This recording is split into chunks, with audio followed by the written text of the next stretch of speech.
The New Quantum Era, a podcast by Sebastian Hassinger and Kevin Roney.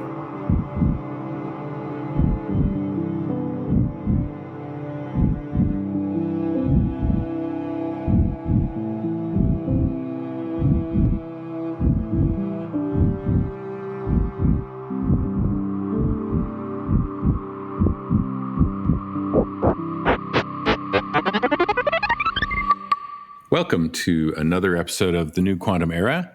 I'm Sebastian Hassinger. Hey, I'm Kevin Roney. And today we are joined by Grant Salton, who's a quantum research scientist at the Amazon Quantum Solutions Lab at Amazon Web Services and a colleague of mine. I met Grant a little over a year ago when I joined AWS.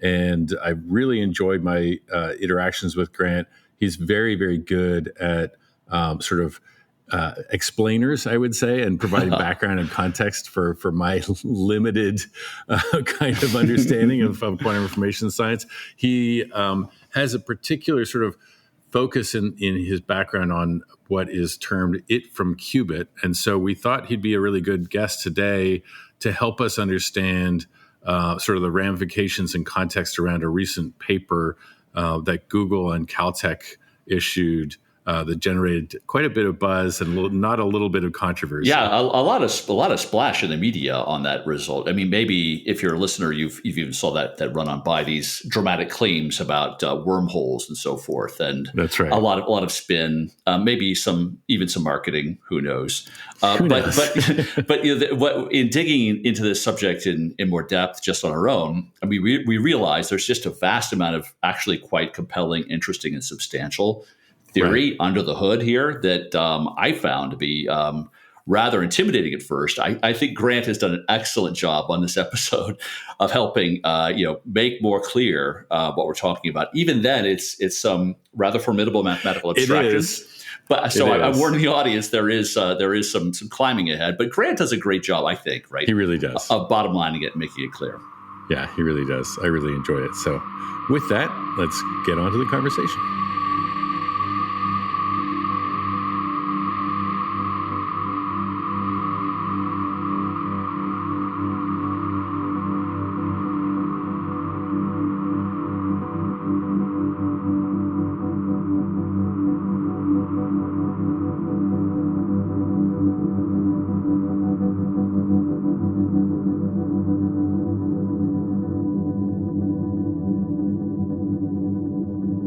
Cool. All right. So we're joined today by Grant Salton, who's a colleague of mine. We both work at Amazon Web Services on the quantum team. And Grant is going to take us through some of the topic area of it from Qubit, which I think is particularly fascinating. So a cool and baffling topic. So Grant, thank you. Yeah, even more baffling than the usual quantum stuff we get into.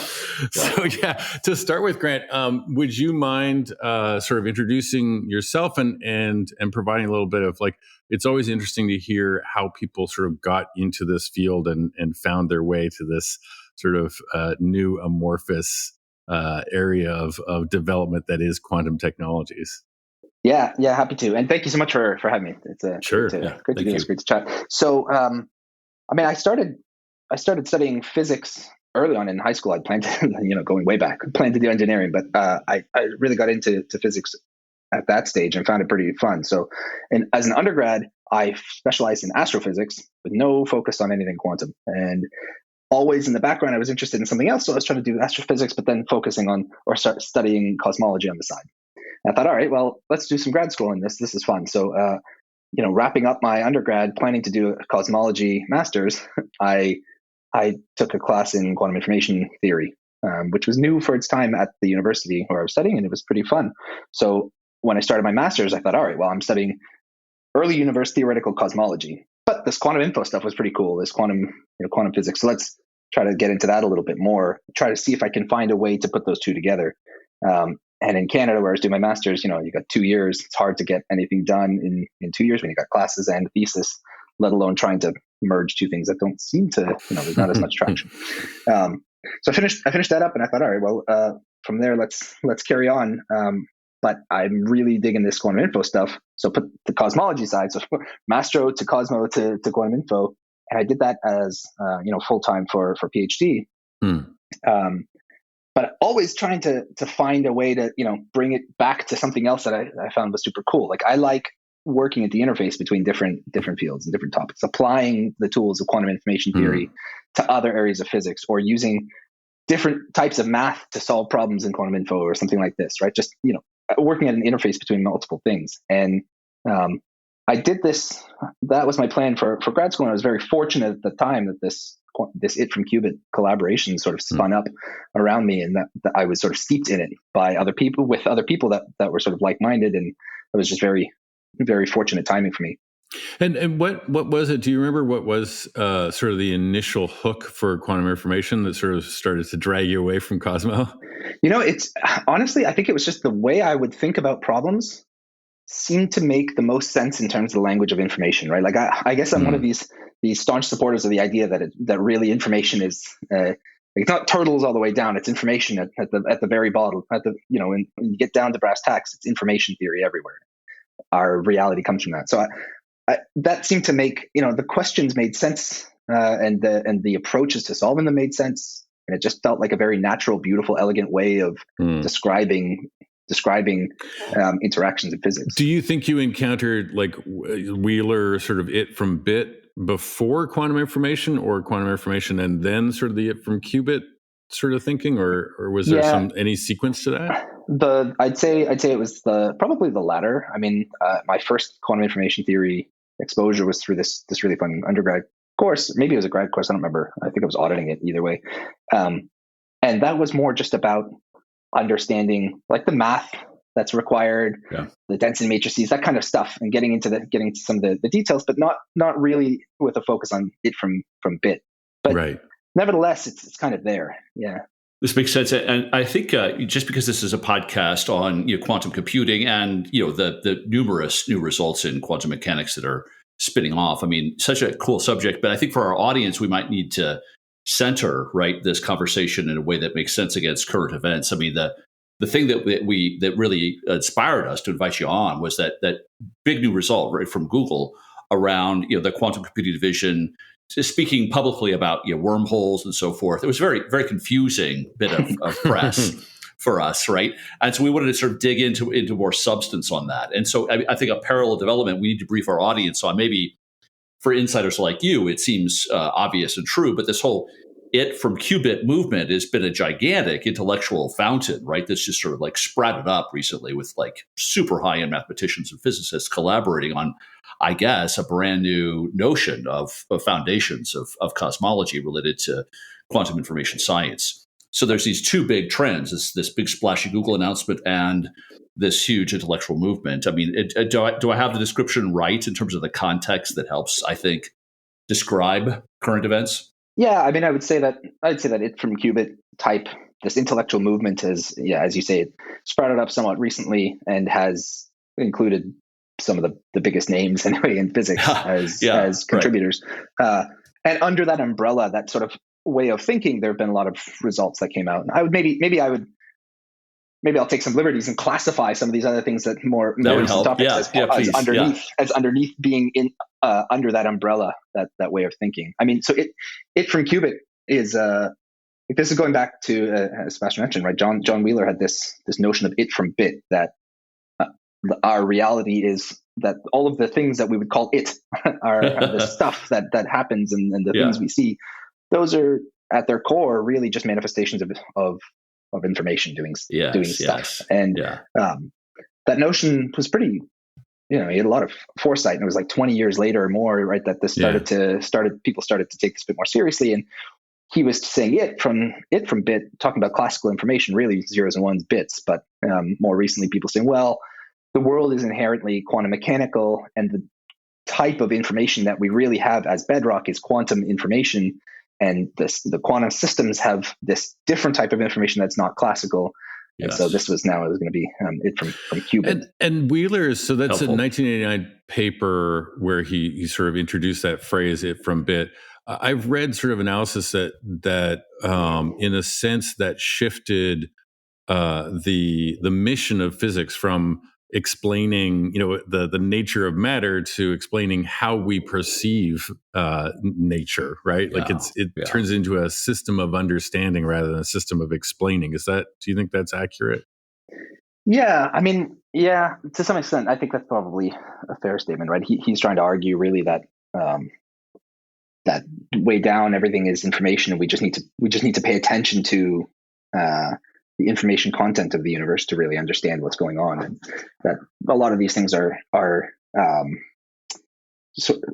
manifestations. He has this quote that I'm trying to remember off the top of my head, and I'm probably going to get it wrong, or I honestly don't remember. But he takes 100% seriously the idea that everything we perceive is just sort of that our reality is fully just perception of information. Right. Precipitory. Yeah. Our world experience comes from these quantum mechanical observables, so to speak, and that the center of the theory. And was it originally quantum? And I guess it was. But was it explicitly quantum in nature? And he was sort of saying like nature requires observation essentially in the way that we think about in quantum information science terms.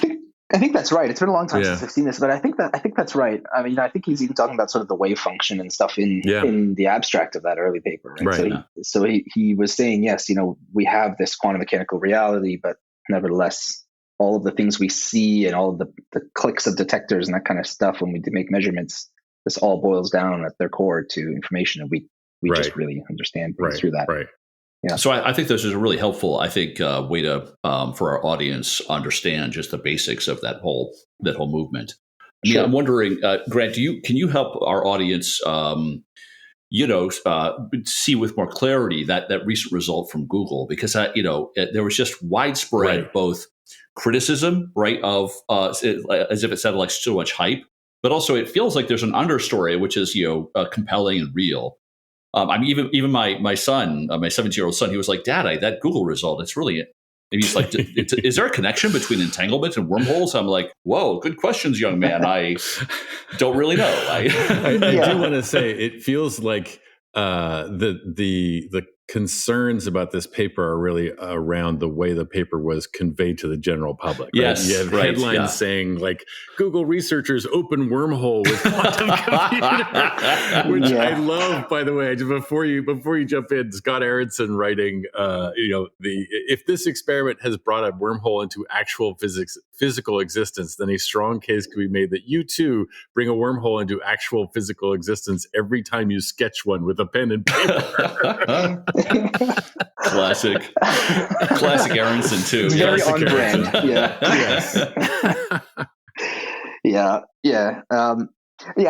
I hear a little bit of what you're saying there, right? So just to try to put some of this into context, right? So there was an experiment this year where some researchers from several different universities and also Google, they used a currently available quantum device that Google has to run an experiment on, I think, 9 qubits and some number of gates, quantum operations they were applying to those qubits.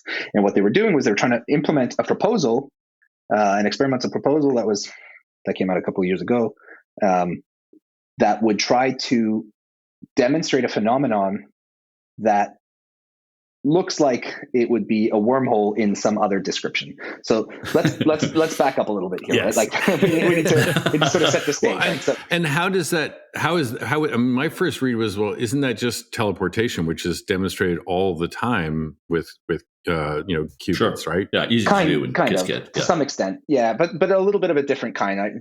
So it turns out there are different types of teleportation, right? So all of this. So let's be clear here that there were no wormholes. There are no actual wormholes. There are no black holes being created. Yeah, I mean, spoilers. Sorry. Yeah, I should put this at the start. It's sort of like when they turned on the which one was it? Not. Obviously the European one, but there is an American collider that was turned on, and they were like, "There's a small chance it'll open this might end the universe." Yeah, right. Exactly. Yeah. And it did not. They pressed pause to make sure, the theorist had to make sure. Yeah, that's right. Exactly. So, right. So here, all of these things are being done in the context of something called holography. So this is a description of this is a way of describing a physical system that is some kind of quantum system that has a different description in terms of a non-quantum system that looks like it has gravity. More concretely, there are different proposals for these holographic systems, and there are some concrete ones. A famous one is this ADS CFTs, and that's for anti-de Sitter space conformal field theory. Don't need to know about the details, but the point here is that there are two pretty different looking systems. One of them is regular old, like Einstein gravity, basically, the sort of thing that people that Einstein would have called general relativity, in a space-time that has a particular structure, has some kind of curvature. And that purely gravitational system is dual, in a sense, has another completely different description, but that is sort of in one-to-one correspondence in some particular sense, to a system that has no gravity. It just is it's a special type of quantum field theory that has a lot of symmetries called conformal field theory. And those two things that look very different, the conjecture was that they are really kind of the same thing in just different language. And then things that happen and properties and observables and physics in one system have a different description in the other system, that there's a dictionary between the two and you could sort of translate back and forth. And that sounds, on the face of it a little bit absurd, but there's a lot of evidence for this. And there's a lot of really nice math and some very simple, cool looking pictures that we don't sort of translate here, but that make it look pretty nice, where to some extent, like there's this analogy that you can draw in some set of coordinates, you could draw this space-time, this anti-de Sitter space-time. It looks sort of like a cylinder. And the conformal field theory, the cool thing about it is that it has one fewer spatial dimension. So if you had maybe a gravity in 3 dimensions, then this conformal theory is only in 2 dimensions. So it loses a spatial dimension. And so in some coordinates, you'd have this space-time as a cylinder, and you'd have the conformal theory as just sort of like the boundary of that cylinder. And so the analogy that some people like to make is that, well, think of that like a soup can. There's all this crazy stuff happening inside the can of soup. There's actual chunks of meat and vegetables floating around, and it's moving, and they're bumping into each other. And all of the crazy stuff that's happening inside the can of soup is actually just as well described by the properties of the electrons and all the little particles that are happening, that are zipping around on the surface of the can in that metal. And that, on the face of it, is why this is called holography to some extent, because you lose a spatial dimension. It's and a projection. All of the stuff inside is also apparent on the surface. I see. Is it also is it also accurate to describe that as sort of you can interpolate from really precise measurement of everything that the can is? You can interpolate what the contents of the can are just by the way that they're interacting with the can itself. Is that another way to describe that? Yeah, I mean, and in fact, I'd say it's even stronger than that, right? Like that all of the things that happen on the can are dual in some sense to what's happening inside the can, and vice versa. Right. And so everything that's inside the can is represented somewhere on the boundary, in the metal, and everything that's happening on the metal is also happening inside the can. So in some sense, language. Like the it is the soup, and the qubit is the information about the soup that the can contains. Is that Yeah. This is sort of like a more concrete realization. Metaphor at this point, but pretty good, Sebastian. In real time, hungry now, though. Yeah, at some point, some bread is going to enter this discussion. But so we have this cool description of the stuff that happens in a particular type of space-time, this thing that I mentioned is called anti-de Sitter space, which doesn't have the same structure as our universe, but it's still nevertheless like a cool toy model. We have another description of all of the weird gravitational physics that's happening in there, equally well described in terms of another very different system, this conformal field theory, or some other kind of quantum system. And so this is the sense in which you can say, I'm going to probe some properties of what's happening in the gravitational system by looking at a set of quantum degrees of freedom that are different. And the extension of this is to say, all right, well, I can represent some of the physics that's happening in this kooky conformal field theory, just in terms of some qubits on a quantum computer. I can represent a lot of the physics that would happen in that type of field theory, just in terms of some interactions, some gates that are applied to qubits, provided I do this carefully. And now the analogy is, all right, well, if I can study the physics in my qubits and say that this has a dual description in terms of gravity, then I should be able to describe the outcome of what I'm going to see in my experiment on the quantum computer in terms of the thing happening in space-time. And that doesn't mean that there's like that I'm actually creating another universe of stuff. It just means that I have another mathematical way of describing That's these super things. interesting. I mean, is another way of saying that if there were a tiny wormhole beside a quantum, or, in a quantum system, or beside a quantum system, or if there were soup in the can, you would expect to see those phenomena on the surface of the can. Right, but seeing the surface or replicating the results on the surface of the can doesn't make the soup appear. That is right. That's true. That's true. And in fact, also, it's not necessarily like when there was a step that I made there where I said, all right, well, I can try to represent some of the physics in this on the boundary of this can in terms of qubits. And unless I'm doing that very carefully and I'm making sure that I'm actually representing the right physics, I'm not even going to be able to say that there's a dual description in terms of gravity. So there wouldn't be a wormhole somewhere, unless I'm sure that I'm doing the right experiment and I'm making sure that the physics is behaving as I would expect. And how does how does that experiment or that line of thinking sort of deal with the lack of gravity? Like, we don't have a connection between gravity in a macro, in a cosmological sense, and the absence of it in a quantum system, right? We don't know why gravity doesn't translate over. We don't know how it does. Is that right? Well, okay, so maybe just as part of my answer here, let me preface this by saying, like, so why might we actually care about doing this mapping between these two systems? Like, in what sense? Like, what do we actually gain from saying, oh, well, I have all of this stuff here, but I can just describe it a different way? Why is that a thing we care about? The reason is that some of the things that are easy to talk about on one side of this duality, like some things that are really easy to describe in gravity, correspond to things that are really complicated, which we cannot write down in nice, simple terms in the quantum side. Yeah. And things that we can describe very simply and clearly, and things we understand very well on the quantum side, often correspond to very complicated phenomena that we don't really understand on the gravity side. And that makes perfect sense. I mean, a lot of mathematics results in recent decades, I mean, you're finding essentially isomorphisms with different geometries has led to gigantic breakthroughs in numerous different domains. So it makes exact sense now that if you could find a way to connect these two abstract models, you could really illuminate lots of the landscape. This is useful. Thank you. And so this is the sense in which we can try to understand phenomena that looks really complicated and we don't really have a good sort of grasp on it on one side, in terms of something that we really do understand very well, because it has a very simple description on the other side of this duality. And this comes into the description of what's happening. You mentioned earlier teleportation, Sebastian.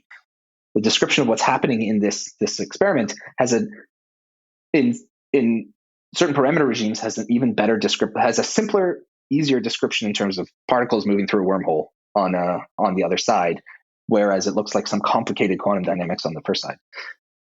I now realize that I've forgotten what your actual question was. No, it's good. It's fantastic, this material, because you're getting right to the core question is, how do we describe in some deeper way the connection between this wormhole abstraction and issues of entanglement and teleportation? So you're saying there's these two different mathematical abstractions which have a tight interrelationship. It's almost an isomorphism, it sounds like, formally. And if you model in de Sitter space the notion of a wormhole, it's isomorphic representation. Sorry about the abstraction there. Over on the quantum information side, seems to exactly map to issues of entanglement and teleportation. Did I get that right? Yeah, exactly. And so let's frame the question here, right? So early on, right, we have this duality between gravity and this type of quantum system. And people were saying, well, look, it turns out that actually if I have two of these universes, two of these space-times that are sort of separate, that's fine. I would just say, okay, well, I have also then two of the metal cans or something like that. Sure.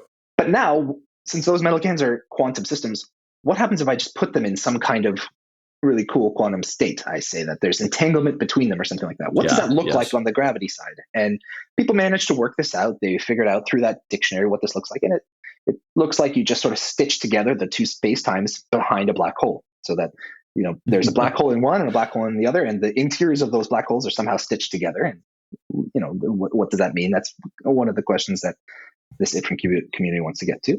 But it looks like a wormhole, where if you're in one universe and a person in a different universe, and they both jump into the black holes, they could talk to each other once they're behind it, but they could never transfer to the other side.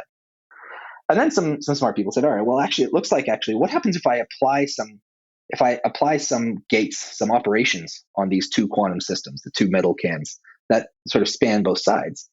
Then it looks like when they went through this mapping and said, just tried to describe it in terms of gravity, said, oh, it looks like actually we open a wormhole that a particle could go through. Wow. And there's some cool math to describe this, and you have to do some, and this isn't something that we're going to be doing in in the real world, because this is two toy models of gravity, and we're applying. I saw Ant-Man. I know how this works. Yeah. So, but nevertheless, right? Like mathematically, this looks like a wormhole that opens up in such a way that a particle could go through it. And then there was a question: well, what does Grant, is it the particle or the information that represents the particle? Well, is it the it or the qubit? Right. Exactly. So, yeah. I mean, are those different things? I don't know. We're getting a little philosophical here. Yeah, we are going to epistemology. Yeah, right. Yeah, exactly. Dangerous territory. Right. We'll change topic for no, I love this topic. Are you kidding? So the question then was, all right, well, I managed to open this wormhole these toy models of gravity. What's the description of that in terms of the physics, the quantum physics? Like, what is the dual description that we can understand in terms of qubits and gates acting on them on a quantum computer? And the gravity side, all right, I made it sound it sounds kind of complicated. I've got these entangled space-time and stuff. It's not so bad, right? It's just imagine a wormhole somewhere, and you send a particle or a person or a bit of some information through it. That you can visualize. You just throw a book into a black hole, and it pops out the other side of a different black hole. The dual description of this is some complicated. Well, it's not so complicated, but like some particular protocol that needs to happen in these boundary quantum systems. Right? You have to do some kind of chaotic dynamics. It's really, really messy. You have to apply these gates between them, and suddenly the information comes out, and it looks sort of miraculous to some extent. It's almost like you're saying, all right, I scream into a hurricane. My message, the words I say, just get completely mixed and scrambled up in the hurricane. And then somewhere on the other side of a football field, my message just suddenly comes out. It somehow gets reassembled and boom, spoken clearly. Yes. Without any understanding. And that there's some weird, obviously something interesting is happening there. And you say, well, how can I describe that? And it turns out that for the protocol I described on this quantum device or the system that we're talking about, the most natural, or I shouldn't say natural, the simplest description of what's happening here is that if you think of this as a gravitational system, it's just a particle moving through a wormhole. Wow. And so this was what the experiment was trying to do. I mean, they had to try to find the smallest system that they could represent that would nevertheless have the physics that they needed to do. And they used some machine learning techniques to try to find a smaller system with simpler interactions that still behaves as they wanted. And then it was about just implementing the protocol. And to be clear, just stating it once again, nobody opened any wormholes anywhere. And also, it was a small enough. The point was that they needed to bring the system size down small enough that you'd still be able to see the signal that this was working through the noise of the fact that these are messy computers. So that's what I was going to ask. So you said there's chaotic dynamics. So you used the hurricane as the example. So were they purposefully sort of trying to create this chaotic dynamics in their circuit, or were they using the noise of a NISQ machine as the stand-in for the hurricane? Because it is sort of a hurricane of noise. Yeah. Okay. Noise. Yeah, you sort of want a hurricane in a different sense, right? You need the chaotic dynamics to really mix the information rather than just. You want it to dissipate mix it in exactly. You want to keep the information there rather than let it leak out into the environment. But you want it to be all spread amongst the different qubits. Right. I guess that's true. Noise in a current quantum system is actually like leaking into the outside environment, which makes it just go away, essentially. I mean, it doesn't have to be, right? Like you could have unwanted coherent noise between qubits. You could do this, but the net effect and the overwhelming effect for the time for right now, current generation. Random. Yeah. It's leakage. Cool. So then they created this chaotic dynamic, sent the information into it, and then the information appeared on the other end of this chaotic dynamic. That's right. Yeah, that's right. You have you sort of have a bunch of qubits. You're going to think of half of them as one side of the wormhole, and the other half is the other side of the wormhole. You apply some chaotic dynamics, scrambling dynamics is the term that we like to use. And then you have to do this. You have to do this interesting interaction between the two sets of qubits that I mentioned. That corresponds to coming back to the gravity side, that means that corresponds to acting jointly between the two different spacetimes, or in the field theory example, acting with some two-sided operator. But in the quantum computer, it means applying a particular gate to a large subset of the qubits. And then there's some more chaotic dynamics that happens. Some of these are sort of forward evolution and others are backward evolution, but in the end, it's still all kind of random scrambling dynamics, and you find that the signal sort of returns. I mean, in many ways, this is really such an impressive tour de force, right? I mean, there's like all this really powerful underlying mathematics of the isomorphism between these systems, this visionary concept of how epistemology, right, of cosmology can work, and just these really cool efforts at Google and the team that surrounds them around these quantum computing circuits and machine learning models to simplify it enough. I mean, wow, it's just so impressive. So I don't want to sound too crass here, but I'm just trying to help us get to bottom lines on. Is there a way that there's commercial applications of these new results, or new conclusions about science that we could reach or feel more comfortable with? Because, I mean, in some ways, one could sort of critique this as sort of saying, well, look, there is a well-known isomorphism, and then we did it on a quantum computer. Yeah, it's just maybe that verifies the theory, but is it a deeper breakthrough than that? Help us understand the merit, the significance of the result. Yeah, I mean, I would say, right, it's a small enough circuit that it's 9 qubits, so we can simulate this on our laptop without the noise. So we knew what the result was going to be, right? Like we have theory that tells us exactly what the result should be, and this was an experimental demonstration that sort of validates the theory that we expected. Yeah. So from this specific experiment, we didn't learn something new. This was sort of a proof that, or this was an experimental demonstration of what we were that it works as expected. Reproducibility, right, of results, really important for science. Yeah, crucial. Yeah. There was sort of like a newer component to this, which was that the machine learning, right? Like in order to get a small model, something that would run on a quantum computer, you could take the kind of dynamics that we need, the kind of system we need, and it's a bit larger. So they had to go and find a smaller subset of this that nevertheless maintains the properties of the system that they wanted to simulate in a smaller set of degrees of freedom. And so they were training in such a way that they were able to bring down the total number of qubits and operations while still preserving some of the properties that are needed.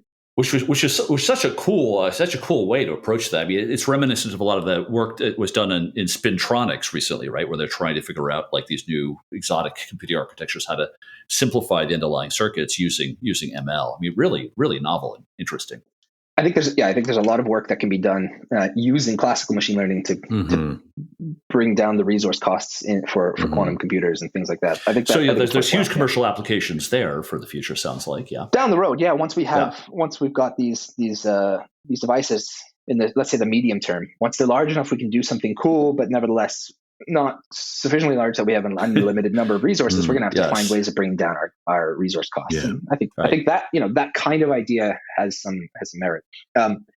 So in this specific experiment, I would say, we didn't discover something that we had not seen before. This was a verification of the theory that, and nevertheless, you could simulate this on a laptop. But as for future generations of hardware come online, we could start to modify the experiment such that we are probing things that we hadn't tried before, and see if we can understand something new about, let's say, quantum gravity in this cyberspace, this toy model that we like, and that could start to give us some new insights that maybe we hadn't thought about in the past.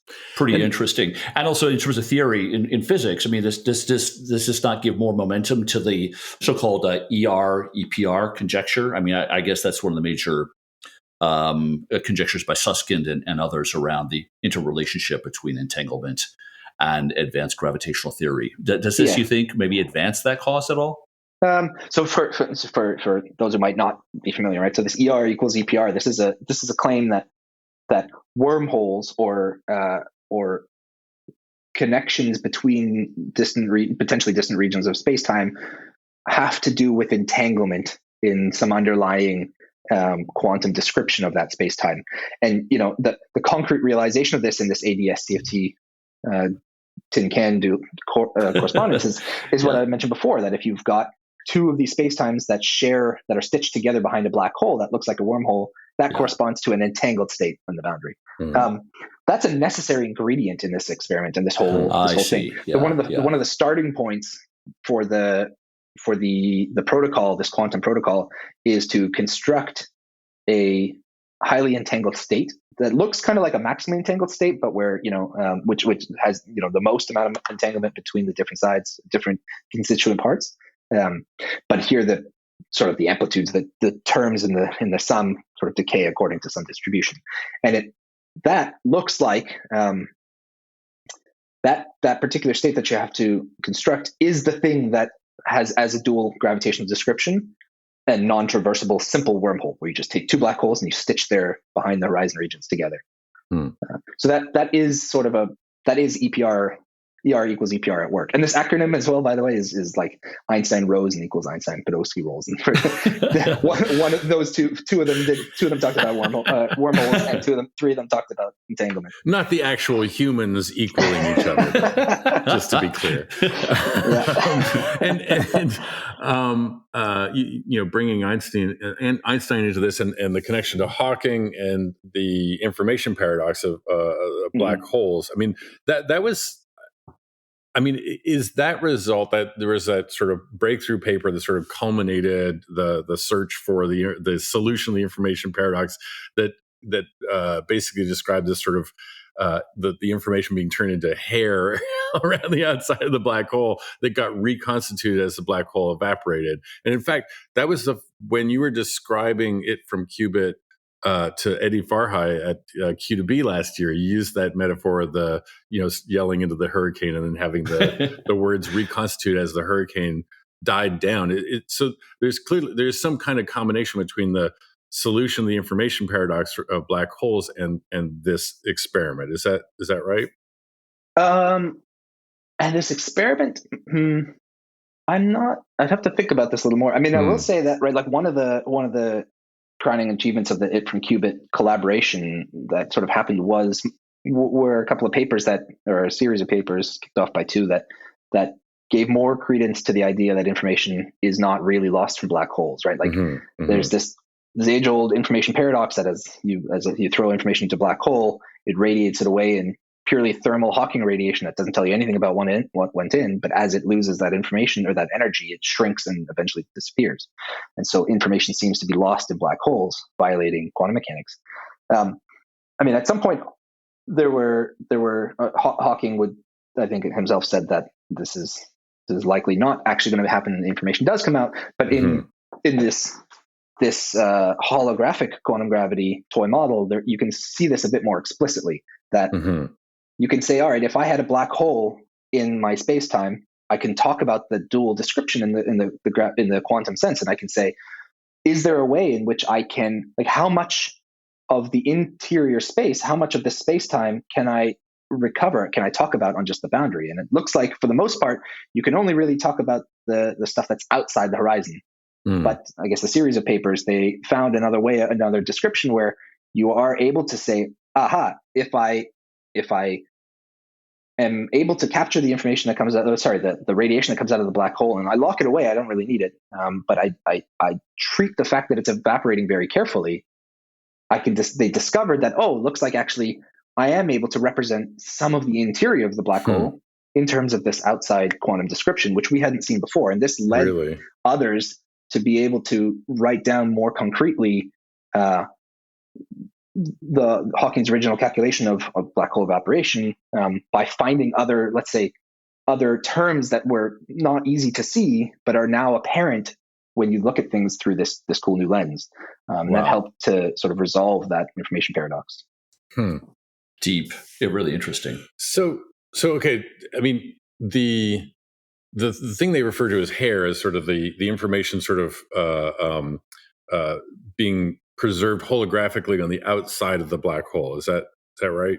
I guess, yeah. I mean, people have different different meanings when they talk about black hole hair. So, but I think what you're saying, right, is that, indeed, right, that there's black holes were one of the first things that people used to describe a holographic system, where they were saying, I guess back in the 70s, early 70s, maybe 72 or something, Bekenstein pointed out that the entropy of the black hole scales as the surface area of the black hole. You got this big, large region of space-time, and I can fill it with as much stuff as I want, and nevertheless the entropy, which kind of describes how much information is in it, scales with just the surface area. And that was suggesting that the inside of this is dual to just the boundary. And that was one of these sort of the earlier evidences that maybe there are systems that have a holographic description. Interesting. So that was one of the first observations that kicked off this whole trend. Yeah, it's one of the first ones. And this claim that the entropy, this measure of information content or something to some extent, depends on just the area of the black hole. That manifests very clearly in this ADS-CFT correspondence, and so there you can kind of very, very naturally describe or represent the fact that this black hole has an entropy that looks like just its boundary. That comes out from some of the recent results, or the more recent results. I guess 2006, there was one that you can use to describe this. It's very nice to see that some of the early work has a much clearer description in these toy models. And so there's clearly value in this quantum information experimentation for our understanding of the universe. Is there the sort of the direction in the other direction, sort of learning where understanding black holes or wormholes or holographic universes can help us with things like quantum error correction? Because I've heard those two things sort of that connection being made too. That's one of the big hopes of the It from Qubit movement, is that actually this is a two-way street. Right. There's been a lot of, just my own guess, and I've sort of lost touch a little bit, but that is that most of the results do go in the one way of saying, here are some new insights into the ADS-CFT gravitational high energy physics problems that people think about when you phrase it in terms of information theory. And I think that was to be expected, at least to me anyway, because you're just using information theory as a tool, as a way of describing these other systems. And that gives you other techniques that maybe you just hadn't realized before, which are natural in this language, this different way of, this other math. But going the other direction and say, well, here is something where gravity has taught us about quantum computing. That's a little bit of a harder ask, but there's some examples, right? So you mentioned that space-time kind of looks like a quantum error correcting code. And that was another one of these crowning achievements of this collaboration, is that indeed that seems to be true in these holographic quantum systems. Lenny Susskind likes to say this, right? That the hooks that bind the space-time together is entanglement, and in particular, the structure of that entanglement we're discovering is a quantum error correcting code.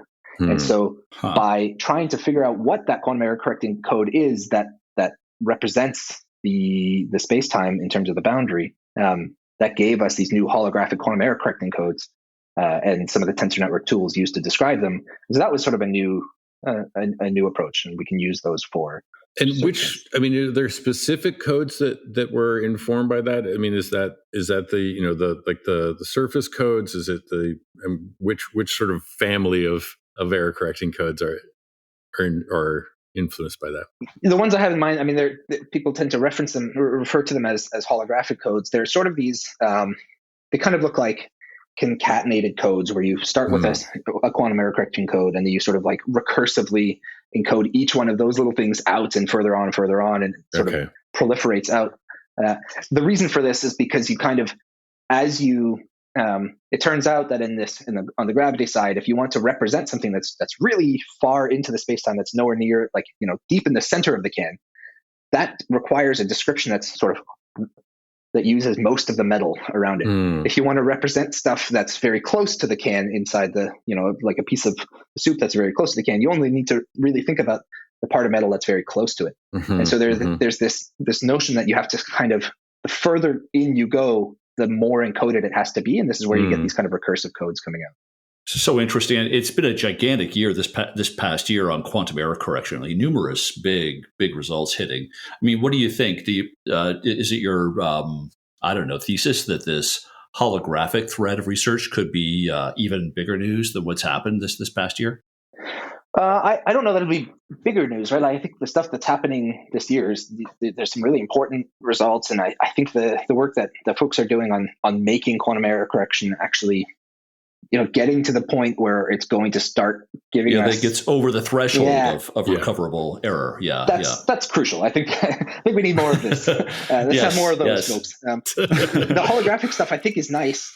Finding applications of this, that's something that I still think we need to do, right? And for myself, my own, coming back to the very beginning, right? You're asking my journey into what I'm doing now, right? Like I was working on this holographic stuff and the quantum error correction, these quantum error correcting codes for spacetime and things like that.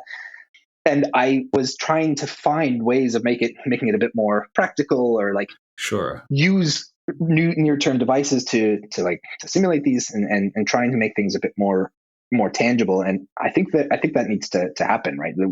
I think that would be really exciting if we were able to take some of the findings from this this umbrella of ideas and say, this is really cool, and look, it has this practical application. Right. Well, I mean, especially the way that you described the Google and Caltech teams working with ML to reduce the complexity of the circuit for this experiment. I just wondered, that's the problem with a lot of the sort of theory around error correcting codes is it's extremely hard to implement on the machines that we have today. So I just wonder if there's a similar kind of effort that could go into, finding simpler implementations of all this math. Yeah. Well, I guess one of the upsides is that I'd say it feels like there's a lot more work happening in tensor networks these days, and this is a way of representing quantum systems that can maybe be more efficient or something like this. And by virtue of being exposed to them through some of these results, like this holographic quantum error correction, stuff like that, we've got sort of just more people that are familiar with these techniques than were in the past, I would say. And it's a very broad, widely applicable way of thinking about quantum systems. And it has the benefit of also being something that you could just simulate classically in an efficient way. And some of the more efficient simulations of complicated quantum systems use these tensor network methods. Right. And indeed, I'd say already, I can think of a couple examples where people who have become, let's say, experts in tensor networks have been able to say, cool, now I can solve a problem that people actually care about in the real world using these methods more efficiently. Even if it's not really quantum just yet, but it's like, it's bridging connections between different things, and that's always a good thing. Yeah, because there's tons of machine learning and data science that depend upon tensor calculations. So there's a huge amount of and is it the sparseness of the tensor network? Or is that what, like, if you can trim it down to sort of the minimal entanglement required for the problem, then that makes it more tractable by classical simulation? Is that? I think that's a good way of putting it. I mean, there are other reasons why this would be the case, but yes, in general, like if you have something where it has a lot of structure and the way the entanglement spreads is sort of is itself also quite structured, then you can do a pretty you can do a much more efficient simulation of this. The scrambling circuits, this real scrambling that you need to generate this hurricane and these wormhole papers, that has information spreading through entanglement as quickly as possible. And so the point is that it gets really hard to simulate that really quickly. And this is why it's a really quantum chaotic scenario. Interesting. Wow. Do you think there might be a path towards using this wormhole simulation experiment as a sort of a next generation supremacy test, like a benchmarking test, like using it to prove that a piece of hardware can do something that's intractable classically? I mean, I guess you would need much larger system sizes to be able to get some of these, right? Like, the challenge with these supremacy results is that you need to be able to find something that you can do where you can tease out a signal and still get your answer despite all the noise. And here in these wormhole things, you're already looking for a signal, not just, so you don't necessarily get to maximize the signal. You don't get to choose which signal is going to be the strongest one that you can pull out. There's one that you have to look for. And so in that sense, maybe, like, I would love if this turns out to be the case. I think that'd be super fun. If these ideas could be used to demonstrate the real power of quantum computers when we couldn't do it classically, I think that'd be super fun. Right. And I think just that's one of the way you described that the entanglement is achieved as quickly as possible. That sounds like, it's relying on the capability and the performance that are intrinsically quantum in nature.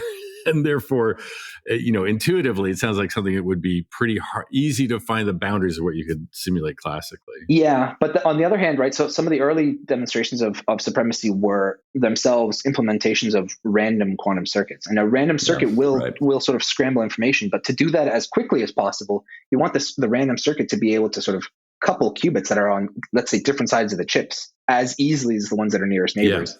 And if your architecture only allows, interactions close by, you have to work around that. And so to really scramble as strongly as you might need for some of these experiments, you might need longer circuit depths, which might require better. Yeah. And I mean, that's what I'm kind of thinking, even, there's the recent paper that sort of create or put forward a theoretical proof of the limitations of the Google random circuit sampling experiment, showing that basically the larger the system, the more quickly the simulation breaks down, and the weaker the supremacy claim, right?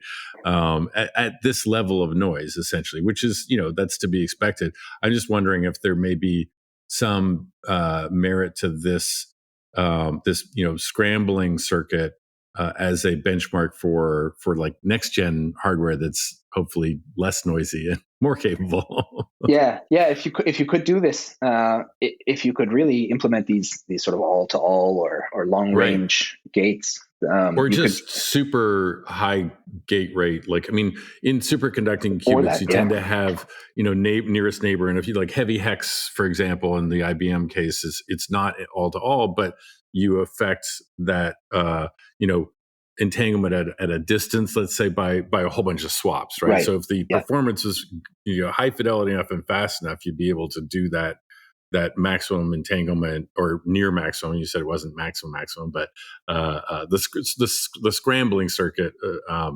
function efficiently on a fast enough and high fidelity enough quantum computer.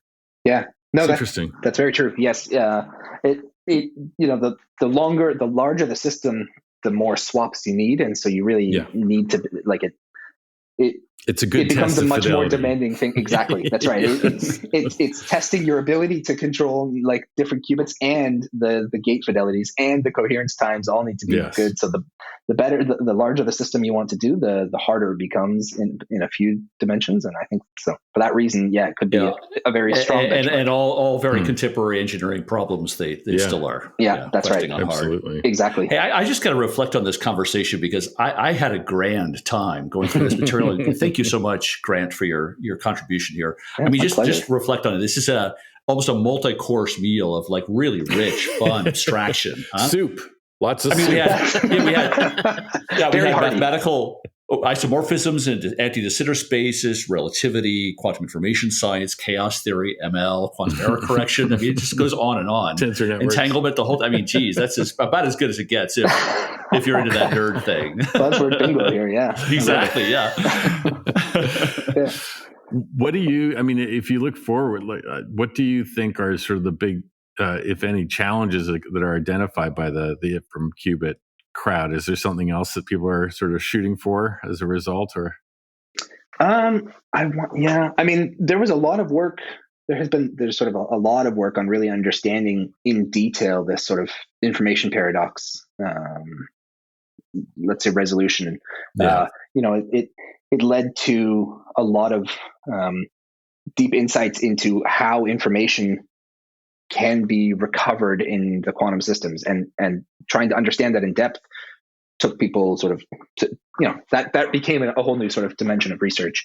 I think a lot of people are trying to understand, all right, well, we've got this great toy model of ADS CFT, and ADS is anti-de Sitter space, but we live in de Sitter space. So how what do we do here? How do we make this a bit more realistic for ourselves? And there are efforts to try to understand how to or to understand whether or not we could have a toy model similar to this that's more akin to our own current reality, or to understand the dynamics of flat space. That's also sort of like a reasonable approximation, even if our full universe does not look like this right now. And so I think those kinds of questions, how to push this on the gravity side, how to push this into a realm that's not a toy model that is very fruitful, but nevertheless not corresponding to our universe, but something that's maybe closer to us. On the quantum side, I think there's still a desire, as you said, to try to get more mileage out of this way of thinking. Take the other tools and see if we can use them to learn something about quantum information theory, quantum error correction, and then further than that, I think there's depending on who you ask, there is still an appetite to also try to understand if these kinds of experiments, like this wormhole kind of thing, if we can use near-term quantum devices, we've got them. What are we going to use them for right now? And the most likely thing is just experiments and understanding simulations of physics. And I think this is the kind of produce real results of significance for deep science. Yeah. I keep making the same joke, but the quantum computers we make today are kind of crappy computers and really exotic lab instruments, right? Like there's all kinds of really interesting science that's being done on these devices. That's right. Yeah, and I think there's a lot that we can learn on sort of both sides, right? Like as you were pointing out, we learn what it would take to be able to run more complicated physics experiments in terms of engineering. How do we have to build these devices to be able to simulate physics outside of the simpler things that we can do right now? And also, can we use them to understand new things that we hadn't yet discovered about some of these physical systems that we're studying from a theory perspective? That's fantastic. Well, we'll keep you on speed dial for future it from Qubit results. Yeah, that was so cool, really, Grant. Helpful, really, yeah. Thank you. Yeah, please do. Really fun. It's super fun for me too. I'm glad I get to chat about this. These days I think about more practical applications of quantum computers. So I love getting the chance to riff about this stuff. Yeah, awesome. Good times. Yeah, thank you so much. Well, thank you both.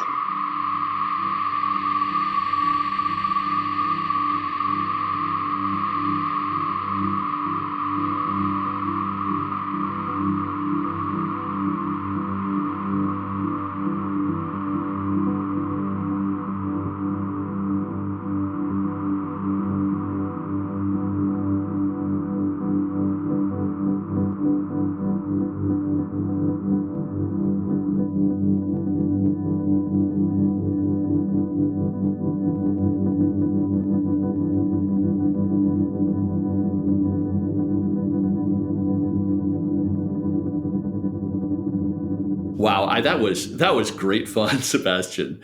Grant really brought it on. I mean, I got to say it again. I mean, that whole that menu of really rich abstractions, mathematical isomorphism and anti-de Sitter spaces, general relativity, wormholes, entanglement.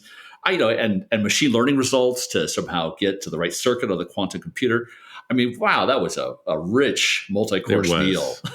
It really was. Yeah. And I almost feel like we need another episode to sort of go through the glossary that you ran through. It's true, my God. 10 minutes of context for each one. But it was really great. And, the reason that I'm so drawn to it from Qubit is that it's such a great example of these emerging, I would call them scientific use cases, where these devices that we're building today are enabling new science, new experimentation, not just validation of claims, which is important in and of itself, as we were saying, but also breaking new ground on our understanding of the universe itself, which is really incredibly interesting and exciting.